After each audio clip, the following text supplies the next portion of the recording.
칠흑같이 어두운 하늘에서 눈송이가 하나둘 내려앉기 시작했습니다. 장터 어귀의 사람들은 빠르게 움직이며 집으로 향하는 발걸음을 재촉했죠. 그 속에서 붉은 비단 저고리를 입은 여인 소아의 모습은 마치 눈 위에 떨어진 동백꽃처럼 눈에 띄었습니다. 소아는 오늘만큼은 평소와 다르게 가장 화려한 옷을 꺼내 입었어요. 남편이 물려준 마지막 재산인 붉은 비단 저고리였습니다. 지난 3년간 한 번도 꺼내 입지 않았던 옷이죠. 오늘은 특별한 날이니까요. 바로 남편의 원수를 만나는 날이었습니다. 윤봉이라는 이름의 그 사내는 소아의 남편을 죽게 만든 장본인이었어요. 남편은 억울한 누명을 쓰고 죽었습니다. 소아는 그날의 기억을 떠올렸어요. 한겨울 눈보라가 치던 날, 남편은 관가로 끌려갔고 그대로 돌아오지 못했죠. 소문은 빠르게 퍼졌습니다. 윤봉이 뇌물을 건네 관가의 아전들을 매수했다는 이야기, 소아의 남편이 가진 땅 문서를 탐내 누명을 씌웠다는 소리까지. 슬픔에 잠긴 소아는 처음엔 목숨을 끊으려 했어요. 하지만 남편의 한을 풀어주겠다는 마음으로 마음을 바꿨습니다. 그 사람을 무너뜨릴 수 있다면 제 몸 하나 팔아서라도. 소아는 세상에서 가장 싫은 일을 선택했습니다. 기방에 들어가 몸을 팔기 시작했죠.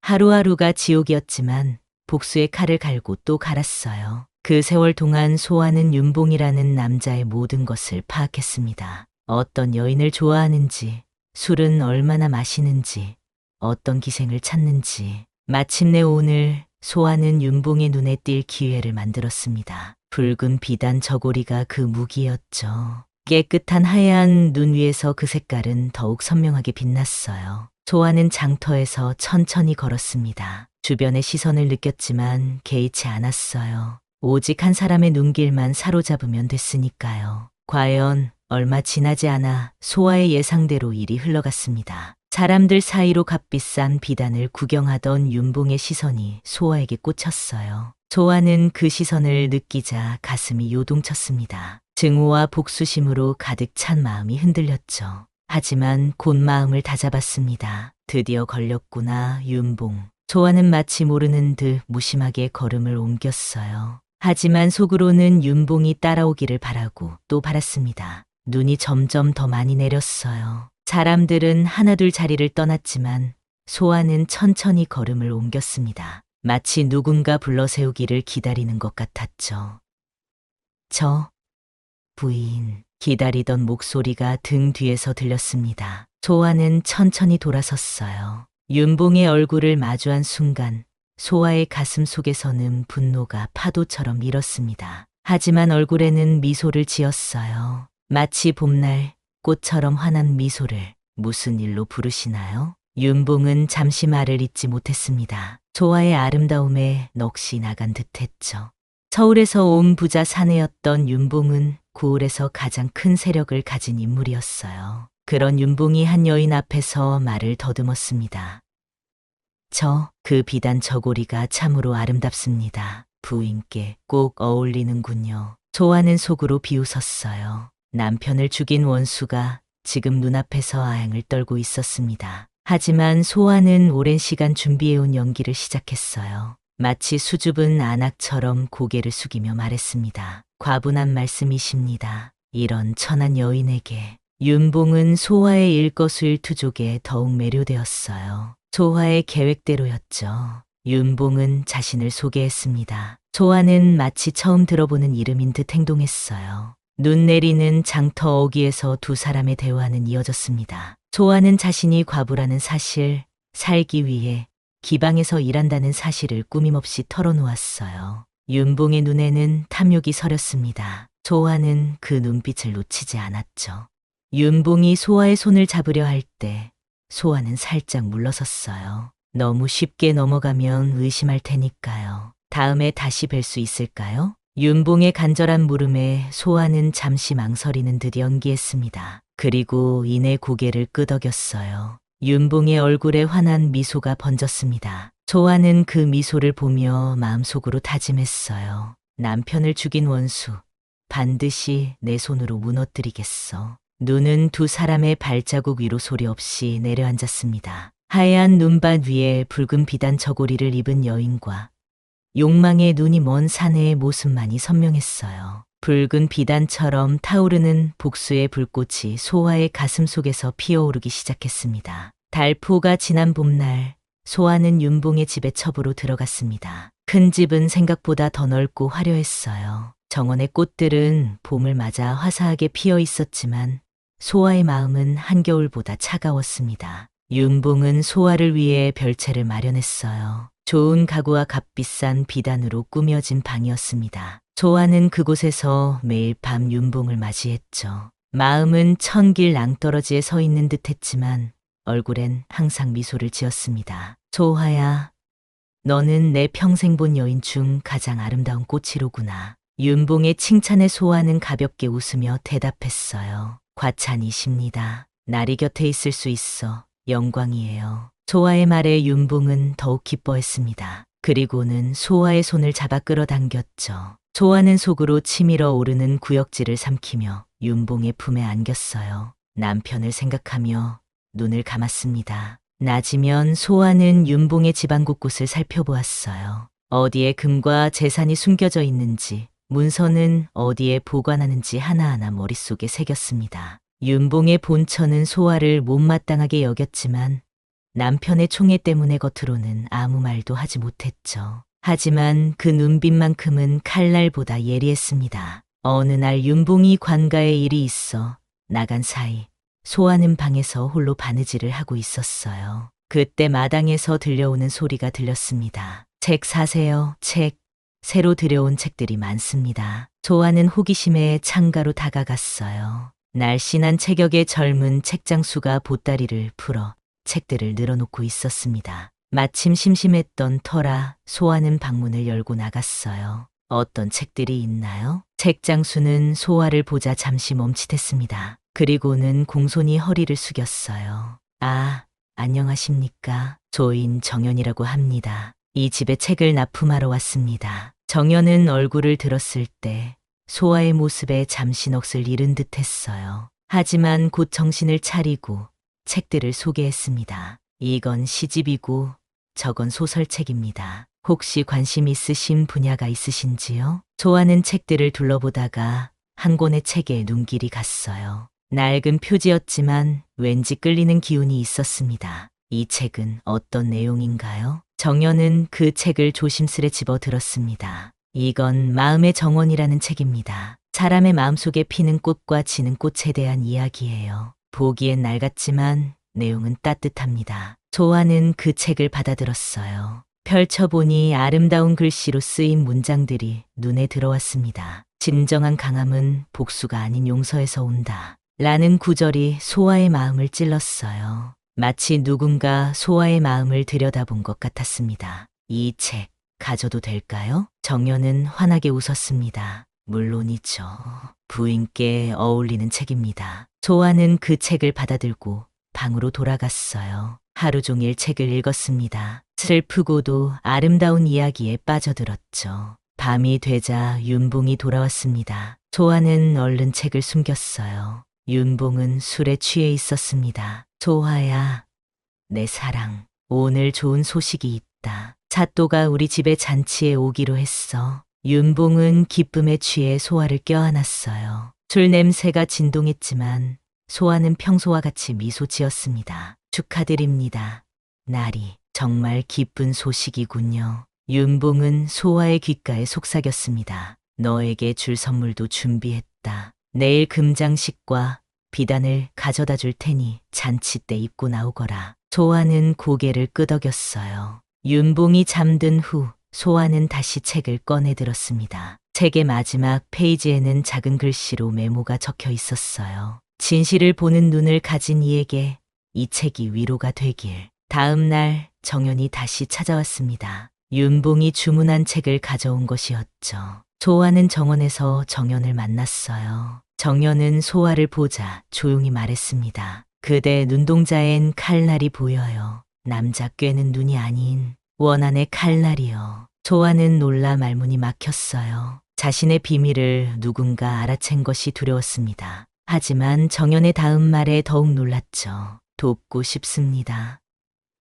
저도. 이유가 있어요. 소아는 말없이 정연을 바라보았습니다. 처음으로 마음을 터놓을 수 있는 사람을 만난 것 같은 기분이 들었어요. 하지만 곧 마음을 다잡았습니다. 아직은 누구도 믿을 수 없었으니까요. 저녁이 되자 윤봉은 약속대로 금장식과 비단을 가져왔습니다. 소아의 아름다움에 취한 윤봉은 날이 갈수록 더 많은 선물을 안겼어요. 소아의 방은 금과 비단으로 채워져 갔습니다. 하지만 소아의 마음은 여전히 차갑기만 했죠. 봄날의 꽃이 아름답게 피어났지만 소아의 가슴 속에는 복수의 씨앗만이 자라고 있었습니다. 그리고 그 씨앗에 물을 주는 것은 다름 아닌 윤봉 자신이었어요. 초여름의 아침이 밝았습니다. 정연은 평소처럼 책을 가지고 윤봉의 집을 찾아갔어요. 소아에게 전해주고 싶은 새 책도 챙겼죠. 하지만 정연이 대문 앞에 서자 이상한 분위기가 느껴졌습니다. 평소보다 집안이 조용했어요.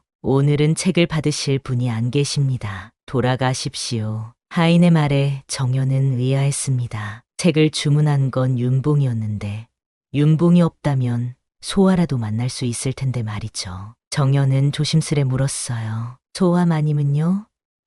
마님께 전해드릴 책이 있는데. 하인의 눈빛이 흔들렸습니다. 소아 마님도 나리와 함께 여행을 떠나셨습니다. 언제 돌아오실지는 모릅니다. 정연은 가슴이 철렁 내려앉는 기분이었어요. 소아가 사라졌다니, 윤봉과 함께 여행을 떠났다니 왜 아무 말도 없었을까요?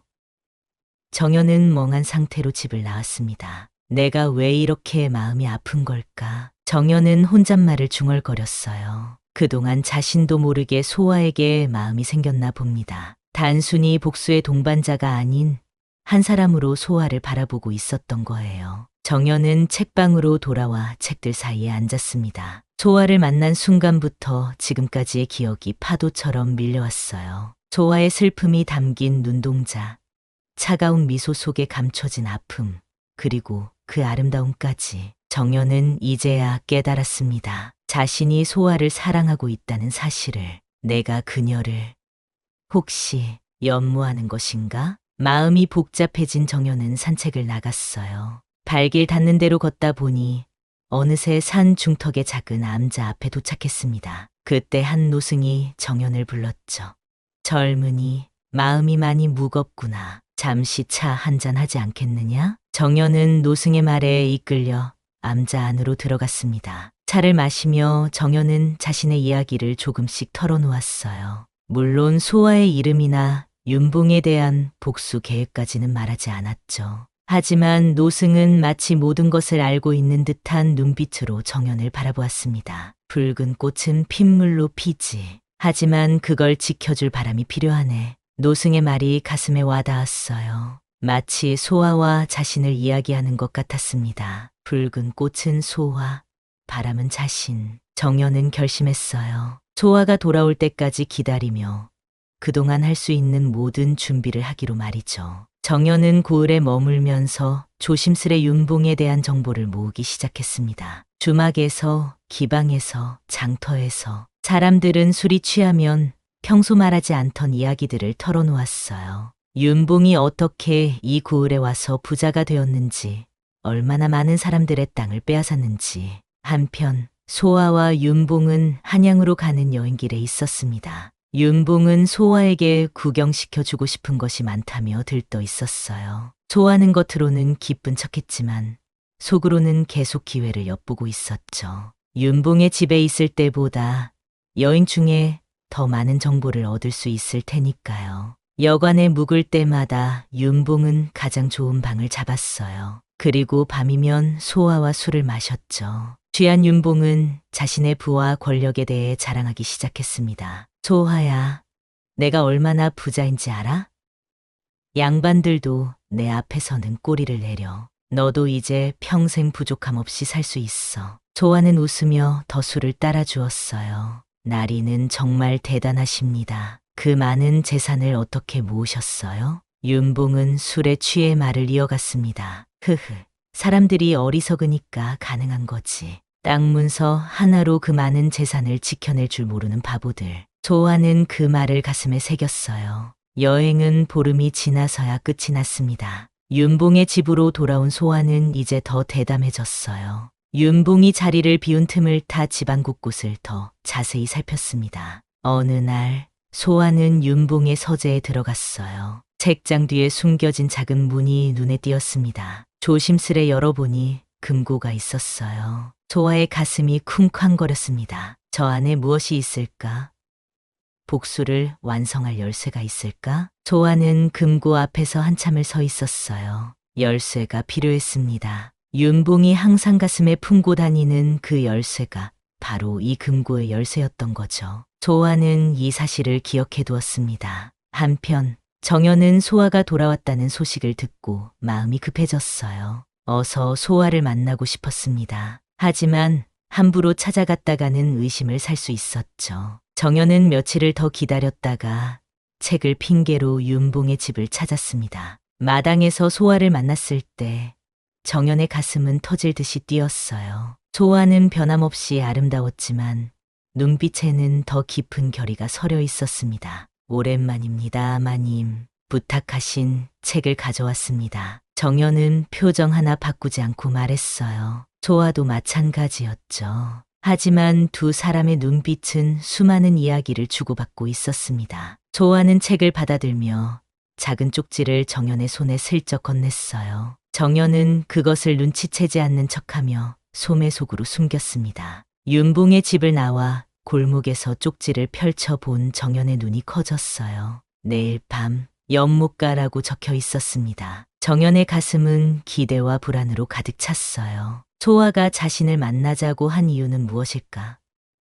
혹시 복수 계획에 진전이 있는 것일까? 그날 밤 정연은 잠을 이루지 못했습니다. 창밖으로 보이는 달빛이 소아의 얼굴을 떠올리게 했어요. 정연은 자신의 마음을 정리했습니다. 이제는 복수를 넘어 소아를 지키고 싶다는 마음이 더 컸어요. 내일 밤 연못가에서 정연은 그 마음을 전할 수 있을까요? 그리고 소아는 자신의 방에서 금고에 대해 생각하고 있었습니다. 그 안에는 분명 윤봉의 비밀이 숨겨져 있을 거예요. 소아는 그것을 찾아내 윤봉을 무너뜨리겠다고 다짐했습니다. 그리고 내일 밤 정연에게 이 사실을 알릴 예정이었죠. 두 사람의 복수가 이제 본격적으로 시작되려 하고 있었습니다. 여행에서 돌아온 후 윤봉은 소아에게 더욱 빠져들었습니다. 예전에는 가끔이라도 관가에 나가 일을 보았지만 이제는 그마저도 소홀히 했어요. 하루 종일 소아의 방에서 나오지 않거나 소아와 함께 정원을 거닐며 시간을 보냈죠. 소아야,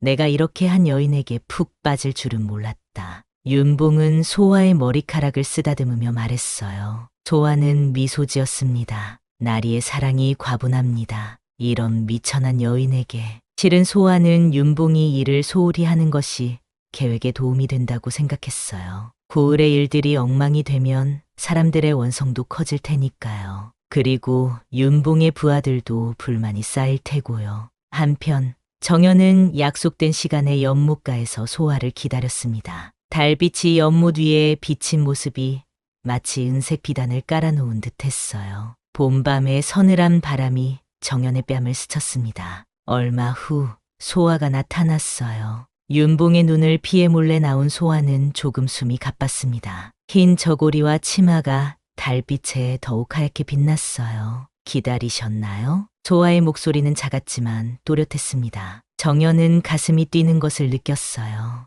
아닙니다. 방금 도착했어요. 두 사람은 연못가 돌계단에 앉았습니다. 잠시 침묵이 흘렀어요. 정연이 먼저 입을 열었습니다. 갑자기 떠나셔서 걱정했습니다. 소아는 미안한 표정을 지었어요. 미리 말씀드릴 시간이 없었어요. 윤봉이 갑자기 여행을 제안했거든요. 정연은 고개를 끄덕였습니다. 물론 이해했어요. 소아에게는 복수가 더 중요했으니까요. 하지만 그래도 마음 한구석이 아팠습니다. 소아는 조심스레 서재에서 발견한 금고에 대해 이야기했어요. 그리고 그 금고를 열 열쇠가 윤봉의 목에 걸려 있다는 사실도요. 그 안에 분명 중요한 무언가가 있을 거예요. 윤봉을 무너뜨릴 수 있는 증거가 있을지도 모르죠. 정연은 생각에 잠겼습니다. 금고에 접근하려면 계획이 필요했어요. 윤봉을 취하게 해서 열쇠를 빼내야 할 것 같습니다. 조아는 고개를 저었어요.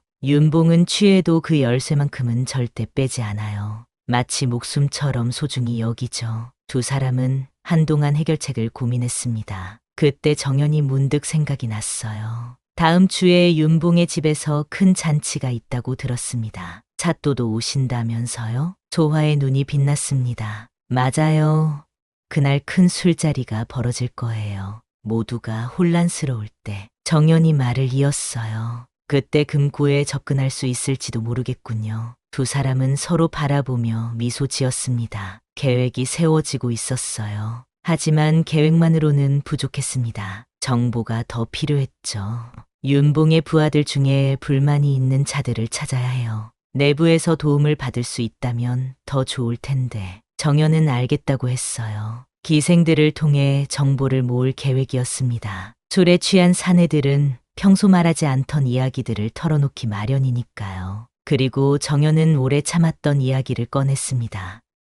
사실 저도 윤봉에 대한 복수심이 있습니다. 조아의 눈이 커졌어요. 정연은 자신의 이야기를 시작했습니다. 제 어머니는 윤봉의 집에서 식모살이를 했습니다. 그런데 어느 날 집안의 금품이 사라졌다는 누명을 쓰고 윤봉과 본처의 매질에 돌아가셨어요. 정연의 목소리가 떨렸습니다. 조아는 정연의 손을 잡았어요. 정연, 당신과 나의 복수는 같은 곳을 보고 있네요. 두 사람의 눈에는 결의가 서렸습니다. 이제 그들은 단순한 협력자가 아닌 같은 아픔을 지닌 동반자였어요. 며칠 후 정연은 기방을 찾았습니다. 평소와 다르게 술을 마시며 기생들과 어울렸어요. 윤봉의 수하들이 자주 찾는 기생을 만나기 위해서였죠. 들었소? 요즘 윤봉 나리가 집안일을 완전히 방치한다더군. 그러게 말이오. 그 여인 때문에 정신이 하나도 없으니. 정연은 그들의 대화에 귀를 기울였습니다. 윤봉의 수하들 사이에 불만이 쌓이고 있다는 사실을 확인했어요. 특히 오랫동안 윤봉을 모셔온 김행수라는 사람의 불만이 가장 컸습니다. 나리가 이제 우리를 사람으로 보지도 않소. 그저 그 여인만 눈에 들어오지. 정연은 이 정보를 소아에게 전했어요. 소아는 이 기회를 놓치지 않았습니다. 윤봉에게 큰 잔치를 열자고 제안했어요. 고을의 유력한 인사들을 초대하고 기생들도 불러 큰 술자리를 벌이자고요. 윤봉은 소아의 제안에 기뻐했습니다. 소아가 자신의 권세를 더 높이 평가하게 되리라 생각했거든요. 그렇게 잔치 준비가 시작되었습니다. 잔치 전날 밤, 소아는 윤봉에게 평소보다 더 많은 애정 표현을 했어요. 윤봉은 기분이 좋아져 평소보다 술을 더 마셨죠. 취기가 오르자 소아는 조심스레 물었습니다. 나리, 어떻게 그렇게 부자가 되셨어요? 정말 대단하세요. 윤봉은 술 기운에 자랑을 늘어놓기 시작했어요. 내 머리가 좋아서지. 사람들의 약점을 파고드는 거야. 빚을 내주고 못 갚으면 그 집 딸을 데려오거나 땅을 빼앗거나. 소아는 더 캐물었습니다. 혹시 억울하게 죽은 사람도 있나요? 윤봉은 한참을 웃더니 말했어요. 그때 죽인 그놈도 천한 여자 하나 때문에 눈 감았지. 소아의 가슴이 철렁 내려앉았습니다. 윤봉이 자신의 남편에 대해 이야기하고 있었어요. 소아는 분노를 삼키며 미소 지었습니다. 어떤 사람이었길래. 윤봉은 더 말하지 않고 웃기만 했어요. 소아는 잠자리에 든 윤봉을 바라보며 복수의 결심을 다졌습니다. 내일 모든 것이 끝날 것이라고요. 잔치 날이 밝았습니다. 윤봉의 집은 아침부터 분주했어요. 하인들은 마당에 큰 상을 차리고 기생들은 악기를 들고 들어왔습니다. 소아는 윤봉이 선물한 가장 화려한 비단 저고리를 입었어요. 붉은색 비단에 금실로 술을 놓은 고급스러운 옷이었죠. 오늘 밤 모든 사람들이 내 아름다움에 눈이 멀 것이다. 윤봉은 소아의 손을 잡았습니다. 소아는 환하게 웃었어요. 하지만 그 웃음 뒤에는 차가운 결의가 숨겨져 있었죠. 해가 저물고 손님들이 하나둘 도착하기 시작했습니다. 사또부터 마을의 어른들까지 윤봉은 권세 있는 사람들을 모두 초대했어요. 정연도 책을 전달한다는 명목으로 초대받았죠. 소아는 마당 한켠에서 정연을 발견하고 살짝 눈빛을 주고받았습니다. 술자리가 무르익고 기생들의 춤과 노래가 이어졌어요. 윤봉은 소아를 옆에 앉히고 자랑스럽게 소개했습니다. 본처는 그 모습을 지켜보며 입술을 깨물었어요. 하인들은 끊임없이 술을 따랐고 음식을 날랐습니다. 밤이 깊어지자 손님들은 더욱 취해갔어요. 소아는 때가 됐다고 판단했습니다. 몰래 정연에게 눈짓을 했어요. 정연은 알겠다는 듯 고개를 끄덕였습니다. 소아는 윤봉에게 속삭였어요. 날이 조금 쉬다 오겠습니다. 머리가 아파서요. 윤봉은 걱정스러운 눈빛으로 소아를 바라보았습니다. 어디 아프냐? 내가 데려다 주마. 소아는 고개를 저었어요. 괜찮습니다. 잠시 쉬면 나아질 거예요. 나리는 손님들을 접대하세요. 소아가 자리를 뜨자 정연도 슬며시 일어났습니다. 둘은 약속한 장소인 연못가에서 만났어요. 달빛이 연못 위에 반짝였습니다. 모든 준비는 끝났나요? 소아가 물었어요. 정연은 고개를 끄덕였습니다. 네, 김행수의 도움을 받아 서재로 가는 길을 확보했습니다. 하지만 열쇠는... 소아는 미소 지었어요. 소매 속에서 작은 병을 꺼냈습니다. 이건 수면제예요. 윤봉의 술에 타면 깊이 잠들 거예요. 그때 열쇠를 빼내면 되죠. 정연의 눈이 커졌습니다. 소아의 계획은 완벽했어요. 하지만 위험도 컸죠. 만약 들키면 어쩌죠? 소아의 눈빛이 단단해졌습니다. 저는 이미 죽을 각오로 이곳에 왔어요. 남편의 한을 풀기 위해서라면. 정연은 소아의 손을 잡았어요. 달빛 아래 두 사람의 그림자가 하나로 겹쳐졌습니다. 제가 지켜드리겠습니다. 무슨 일이 있어도. 소아는 정연의 손을 꼭 잡았어요. 그동안 억눌렀던 감정이 울컥 올라왔습니다. 사실 처음 정연 당신을 만났을 때부터 당신의 시선이 신경 쓰였어요. 하지만 과부인 제가, 게다가 복수를 위해 살고 있는 제가 이런 마음을 가져도 될지. 정연은 소아의 말을 들으며 가슴이 뛰었어요. 소아도 자신에게 마음이 있었다니. 정연은 조심스럽게 소아를 끌어안았습니다. 저도 소아님을 처음 봤을 때부터 마음이 갔습니다. 하지만 소아님의 사정을 알고 나서는 그저 도울 방법만 찾았어요. 달빛 아래 두 사람의 마음이 하나로 통했습니다. 소아는 눈물을 흘렸어요. 오랜 시간 혼자 견뎌온 고통을 처음으로 누군가와 나눈 것이죠. 이렇게 약해지면 안 되는데. 소아가 눈물을 훔쳤어요. 정연은 부드럽게 소아의 눈물을 닦아주었습니다. 약한 게 아니에요. 소아님은 정말 강한 사람입니다. 이렇게 오랜 시간 홀로 버텨왔으니까요. 두 사람의 입술이 가까워졌어요. 달빛 아래의 입맞춤은 조심스럽고도 간절했습니다. 마치 오랜 겨울을 지나 피어난 봄꽃처럼 따스했죠. 하지만 잠시 후 소아가 정신을 차렸습니다. 이제 돌아가야 해요. 윤봉이 찾을 거예요. 정연은 아쉬운 표정으로 고개를 끄덕였어요. 두 사람은 다시 잔치 자리로 돌아갔습니다. 소아는 윤봉 옆에 앉았고 정연은 다시 자신의 자리로 돌아갔어요. 잔치는 밤늦게까지 이어졌습니다. 소아는 기회를 엿보다가 윤봉의 술에 수면제를 탔어요. 얼마 지나지 않아 윤봉은 눈이 점점 무거워지기 시작했습니다. 나 좀 피곤한가 보다. 먼저 들어가겠소.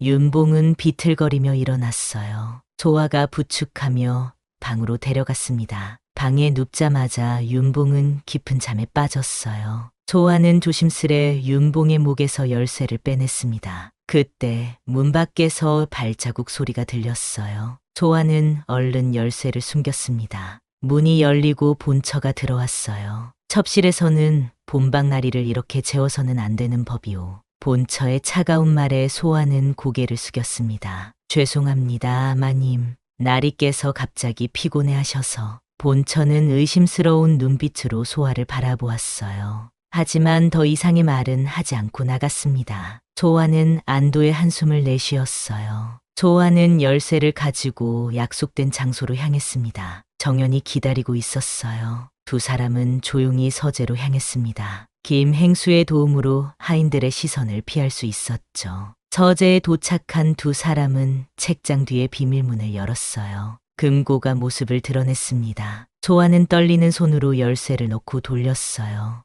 딸깍 소리와 함께 금고가 열렸습니다. 그 안에는 금괴와 함께 수많은 문서가 보관되어 있었어요. 두 사람은 서둘러 문서들을 훑어보았습니다. 그것은 윤봉이 사람들에게서 빼앗은 땅 문서와 강제로 쓰게 한 빈문서들이었어요. 그리고 소아의 남편을 누명 씌운 거짓 증언서도 있었습니다. 드디어 찾았어요. 소아의 눈에 눈물이 고였습니다. 정연은 소아의 어깨를 감쌌어요. 바로 그때 문 밖에서 소리가 들렸습니다. 누구냐?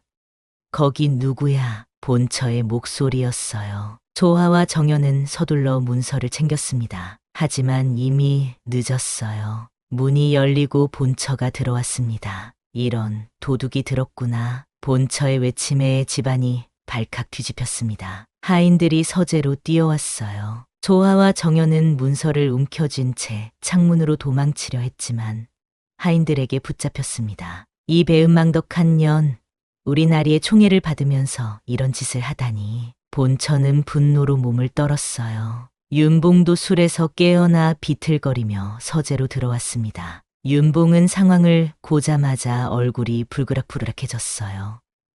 소아, 내가 나를 배신했다고? 그것도 이하찮은 책장소와? 윤봉의 눈에 광기가 서렸습니다. 소아는 당당하게 맞섰어요. 배신이라고요? 당신이야말로 제 남편을 죽인 살인자입니다. 윤봉은 놀란 듯 뒤로 물러섰어요. 하지만 곧 비웃음을 지었습니다. 그러셨군. 난 내가 단순히 내 재산을 노리는 줄 알았는데 복수를 위해 온 거였어? 기특하기도 하지. 윤봉은 하인들에게 명령했어요. 이 두 사람을 따로 가두어라. 내일 관가에 넘기겠다. 소아와 정연은 각각 창고와 헛간에 갇혔습니다. 소아는 어둠 속에 홀로 앉아 눈물을 흘렸어요. 모든 계획이 물거품이 되었습니다. 그동안의 노력이 헛되었죠. 하지만 가장 가슴 아픈 건 정연까지 위험에 빠뜨렸다는 사실이었어요. 한편 정연도 헛간에 갇혀 탈출 방법을 고민했습니다. 그때 밖에서 작은 소리가 들렸어요. 책장수 나리, 김행수의 목소리였습니다. 정연은 문으로 다가갔어요. 김행수님? 김행수는 주변을 살피더니 문을 열어주었습니다.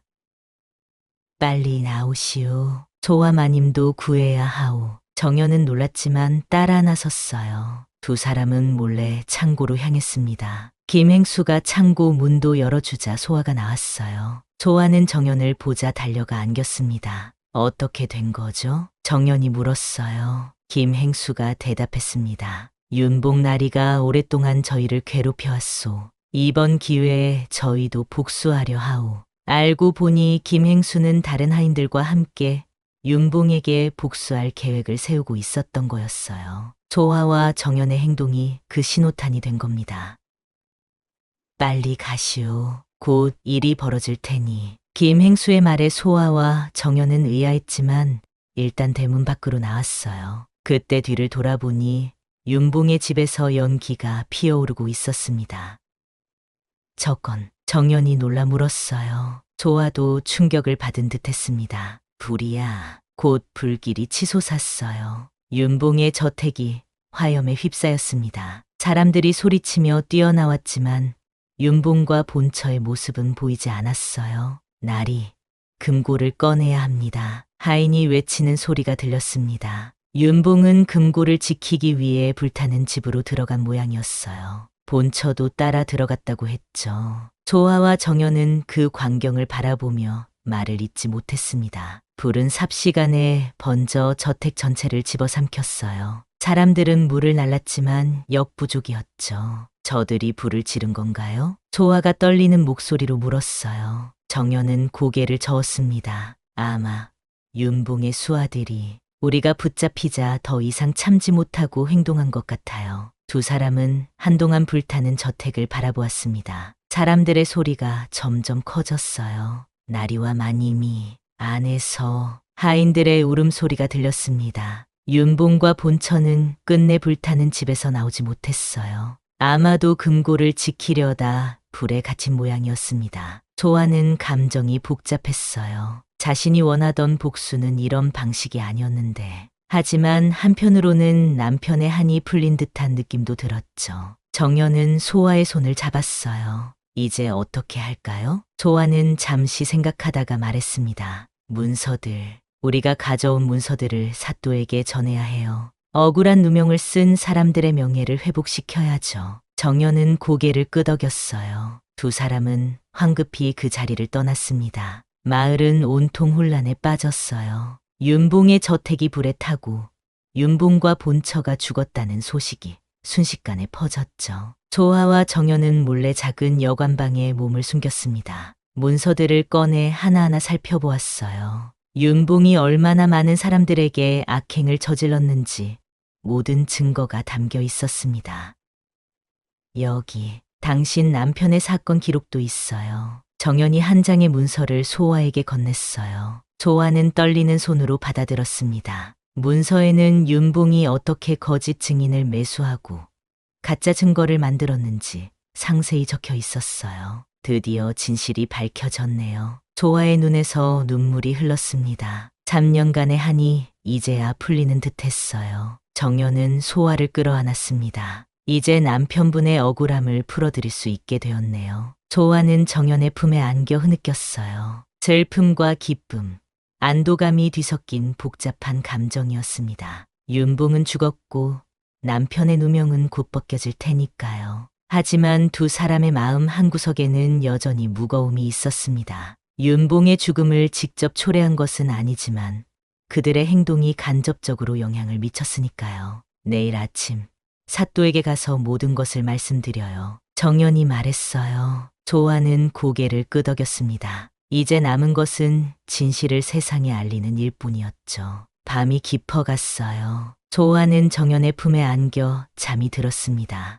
복수는 끝났지만 새로운 시작이 기다리고 있었어요. 이른 아침, 소아와 정연은 사또가 있는 관가로 향했습니다. 문서들을 가방에 담아 조심스레 들고 갔어요. 관가는 벌써 사람들로 붐볐습니다. 윤봉의 죽음 소식이 전해져 온 마을이 떠들썩했거든요. 사또님께 꼭 드려야 할 문서가 있습니다. 정연이 아전에게 말했어요. 아전은 의아한 표정을 지었지만 두 사람을 안으로 안내했습니다. 사또는 벌써 아침부터 윤봉의 일로 머리가 아팠던 모양이에요. 무슨 일인가? 사또가 피곤한 목소리로 물었습니다. 조아가 앞으로 나섰어요. 사또님, 윤봉의 악행에 대한 증거를 가져왔습니다. 조아는 가방에서 문서들을 꺼내 탁자 위에 놓았어요. 사또는 관심을 보이며 문서들을 펼쳐보았습니다. 문서를 읽어내려가는 사또의 표정이 점점 굳어졌어요. 이것들이 모두 사실인가? 조아는 고개를 끄덕였습니다.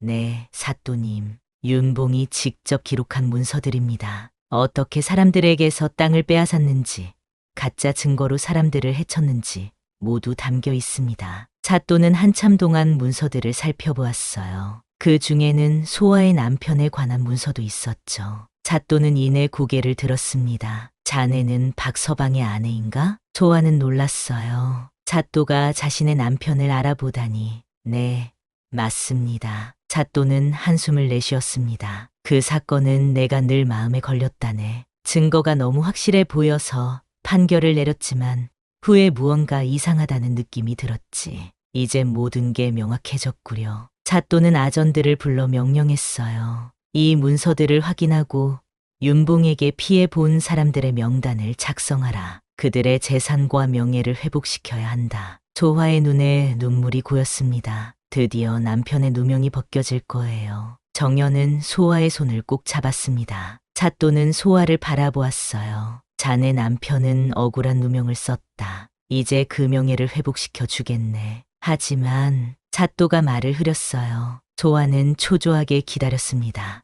윤봉의 죽음에 자네들이 관여했는가? 정연이 앞으로 나섰어요. 사또님, 저희는 단지 증거를 찾으려 했을 뿐입니다. 불은 윤봉의 수하들이 지른 것으로 보입니다. 사또는 한참을 생각하더니 고개를 끄덕였어요. 알았네. 자세한 조사는 더 하겠지만 지금까지의 이야기만 들어도 윤봉의 악행은 분명하구려. 자네들은 돌아가 있게. 나중에 다시 부를 테니. 조화와 정연은 관가를 나왔습니다. 바깥에는 이미 소문이 퍼져 사람들이 모여 있었어요. 조화를 알아본 사람들이 수군거렸습니다. 저 여인이 윤봉의 첩이었다는데. 아니, 박서방의 아내 아닌가? 그 억울하게 죽은. 사람들의 시선이 부담스러웠지만 소아는 당당히 걸어갔어요. 정연이 소아의 손을 꼭 잡아주었습니다. 이제 어디로 가실 건가요? 정연이 물었어요. 소아는 잠시 생각에 잠겼습니다. 일단 조용한 곳에서 쉬고 싶어요. 모든 일이 너무 빨리 지나갔네요. 두 사람은 마을 외곽의 작은 집으로 향했습니다. 정연이 책방을 열기 위해 얻어둔 집이었어요. 그곳은 조용하고 평화로웠습니다. 집에 도착해 앉자마자 소아는 긴장이 풀렸는지 눈물을 쏟기 시작했어요. 정연은 말없이 소아를 안아주었습니다. 괜찮아요. 이제 다 끝났어요. 정연의 품 안에서 소아는 오랜 시간 울었어요. 복수를 위해 살아온 3년이란 세월의 끝이었습니다. 남편의 억울함은 풀렸지만 이제 소아는 무엇을 위해 살아가야 할지 막막했죠. 정연 씨, 이제 저는 어떻게 해야 할까요? 소아가 눈물을 닦으며 물었어요. 정연은 소아의 얼굴을 조용히 바라보았습니다. 소아 씨가 원하는 것이라면 무엇이든 함께하겠습니다. 책방을 열어도 좋고 다른 곳으로 떠나도 좋고. 소아는 고개를 저었어요. 떠나고 싶지 않아요. 이곳에 남편의 흔적이 있으니까요. 그리고 정연 씨도 있고요. 두 사람은 서로의 눈을 바라보았습니다. 말없이도 마음이 통했어요. 정연은 소아의 손을 잡고 약속했습니다. 함께 있을게요. 소아 씨가 원하는 한. 그날 밤 소아는 오랜만에 편안한 잠을 잤습니다. 복수의 짐을 내려놓은 후의 첫 잠이었어요. 며칠 후 사또가 다시 두 사람을 불렀습니다. 조사 결과 윤봉의 죽음은 하인들의 소행으로 밝혀졌어요. 특히 김행수가 주도한 것으로 드러났죠. 하지만 김행수와 하인들은 이미 마을을 떠난 후였습니다. 사또는 소아에게 좋은 소식을 전했어요. 박서방의 누명은 완전히 벗겨졌네. 그리고 윤봉이 빼앗은 땅과 재산도 원래 주인에게 돌아갈 것이야. 소아는 감사의 인사를 전했습니다. 사또는 계속해서 말했어요. 윤봉의 재산 중 일부는 자네에게 돌아갈 것이네. 그가 빼앗은 것을 되돌려주는 의미로. 소아는 놀라워했지만 고개를 저었습니다. 저는 필요 없습니다. 그 재산은 모두 윤봉에게 피해본 마을 사람들에게 나눠주세요. 사또는 잠시 놀란 표정을 짓더니 미소 지었어요. 자네는 정말 대단한 여인일세. 좋네. 자네 뜻대로 하겠네. 관가를 나온 소아와 정연은 마을 광장을 지났습니다. 이미 소문은 전 마을에 퍼져 있었어요. 사람들은 소아를 볼 때마다 존경의 눈빛을 보냈습니다. 소아 씨, 정말 재산을 포기하셨군요. 정연이 물었어요. 소아는 미소 지었습니다. 제가 원한 건 오직 진실뿐이었어요. 남편의 억울함을 풀고 윤봉의 악행을 세상에 알리는 것. 이제 그것이 이루어졌으니 더 바랄 게 없어요. 정연은 소아의 손을 잡았어요. 두 사람은 천천히 마을을 걸었습니다. 봄 햇살이 따스하게 내리쬐었어요. 집으로 돌아온 소아는 남편의 유품을 꺼냈습니다. 오랫동안 간직해온 은장도였어요. 소아는 그것을 정연에게 보여주었습니다. 남편이 마지막으로 남긴 물건이에요. 이 안에 작은 쪽지가 있었는데 소아는 은장도 끝에 숨겨져 있던 작은 쪽지를 꺼냈어요. 거기에는 남편의 글씨로 이렇게 적혀 있었습니다. 내 사랑하는 아내에게 만약 내게 무슨 일이 생기면 너무 슬퍼하지 말고 새 삶을 찾아가길. 행복하게 살아주어야 내 영혼도 편안할 것이다. 소아의 눈에서 눈물이 흘렀어요. 정연은 소아의 어깨를 감싸 안았습니다. 남편분도 소아 씨의 행복을 바라셨군요. 소아는 고개를 끄덕였어요. 오랜 시간 잊고 있었던 남편의 마지막 말을 이제야 가슴으로 받아들였습니다.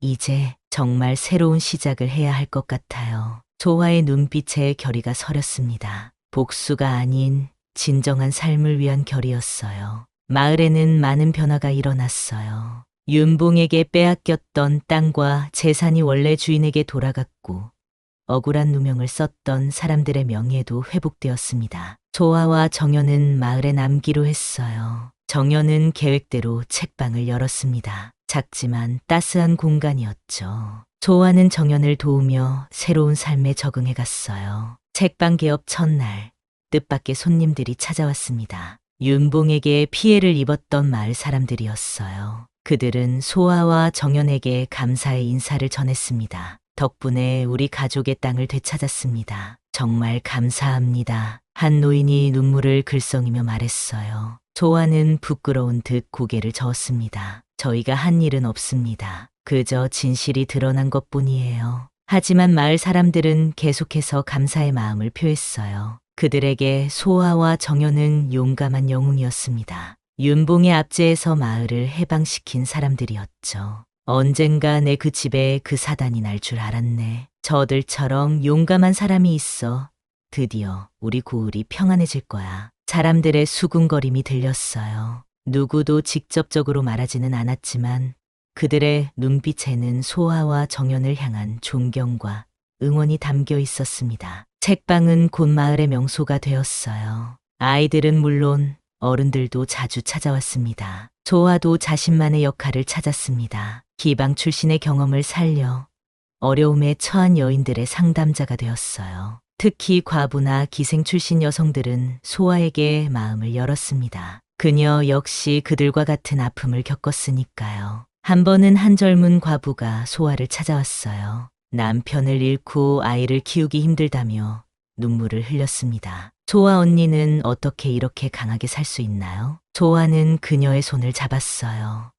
강하다기보다는 내가 할 수 있는 일을 찾은 거예요. 당신도 할 수 있는 일이 있을 거예요. 함께 찾아봐요. 소아는 그 여인이 바느질 솜씨가 좋다는 것을 알고 마을 사람들에게 소개해 주었습니다. 덕분에 그 여인은 바느질 일을 받아 생계를 꾸릴 수 있게 되었어요. 이렇게 소아의 소문이 퍼지자 점점 더 많은 여인들이 그녀를 찾아왔습니다. 소아는 그들을 위한 작은 모임을 만들었어요. 꽃심 모임이라고 이름 지었죠. 꽃처럼 아름답지만 강한 심지를 가진 여인들의 모임이라는 뜻이었습니다. 정연은 소아의 활동을 묵묵히 지원했어요. 책방 한 켠을 꽃심 모임의 공간으로 내어주었죠. 소아가 행복해하는 모습을 보는 것이 정연에게는 가장 큰 기쁨이었습니다. 여름이 지나고 가을이 왔어요. 책방 앞 감나무의 주황빛감이 주렁주렁 열렸습니다. 소아는 그 모습을 바라보며 미소 지었어요. 이렇게 평화로운 나날이 계속되리라고는 생각도 못했었는데 어느 날 저녁 소아와 정연은 마루에 앉아 차를 마시며 이야기를 나누었습니다. 소아는 문득 궁금한 것이 있었어요. 정연 씨는 우리 관계를 어떻게 생각하세요? 정연은 잠시 생각에 잠겼다가 대답했습니다. 제게 소아 씨는 가장 소중한 사람이에요. 함께 있을 수 있다면 그것만으로도 행복합니다. 소아는 정연의 진심 어린 말에 마음이 따뜻해졌어요. 하지만 그녀의 마음 한구석에는 여전히 남편에 대한 그리움이 있었습니다. 정연 씨, 솔직히 말할게요. 제 마음 속에는 아직 남편이 있어요. 남편과 했던 약속이 있어요. 평생 당신을 그리며 살겠다고. 정연은 소아의 손을 잡았어요. 알고 있어요. 그리고 존중합니다. 소아 씨의 남편은 정말 훌륭한 분이셨겠군요. 소아의 눈에 눈물이 고였습니다. 그래서 저는 정연 씨와 혼인을 하거나 평생을 약속하는 가족이 되지는 못할 것 같아요. 정연은 미소 지었어요. 괜찮습니다. 제게는 소아 씨와 함께 있는 것만으로도 충분해요. 시간이 얼마나 걸리든 그저 소아 씨의 곁에서 말동무가 되고 힘이 되어 드리고 싶습니다. 소아는 정연의 넓은 마음에 깊은 감동을 받았어요. 두 사람은 서로를 바라보며 미소 지었습니다. 혼인은 아니지만 그들만의 특별한 인연으로 함께 살아가기로 한 거죠. 가을이 깊어갔습니다. 소아와 정연의 책방은 더욱 번창했어요. 꽃심 모임도 성장해서 마을의 중요한 공동체가 되었죠. 배움의 기회가 없었던 여인들에게 큰 변화였어요. 정연은 소아를 바라보며 자랑스러움을 느꼈습니다. 복수심으로 가득 찼던 그녀가 이제는 다른 사람들에게 희망을 주는 사람이 되었으니까요. 두 사람의 이야기는 마을 전체에 전설처럼 퍼져갔습니다. 붉은 비단 저고리를 입은 과부가 천석군을 무너뜨렸다는 이야기, 그리고 책장수와 함께 고을을 구했다는 이야기까지. 그날 붉은 비단 입은 과부가 천석군을 삼켰다더라. 마을 사람들의 입에서 입으로 전해지는 이야기였어요. 하지만 소아와 정연은 그런 소문에 신경 쓰지 않았습니다. 그저 자신들의 삶을 조용히 살아갈 뿐이었죠. 슬픔과 아픔을 통해 만났지만 이제는 서로에게 큰 위로와 기쁨이 되었습니다. 같은 곳을 향했던 두 남녀의 복수로 시작된 오늘의 이야기를 들어주셔서 감사합니다. 다음에도 더 아름답고 깊은 이야기로 찾아뵙겠습니다.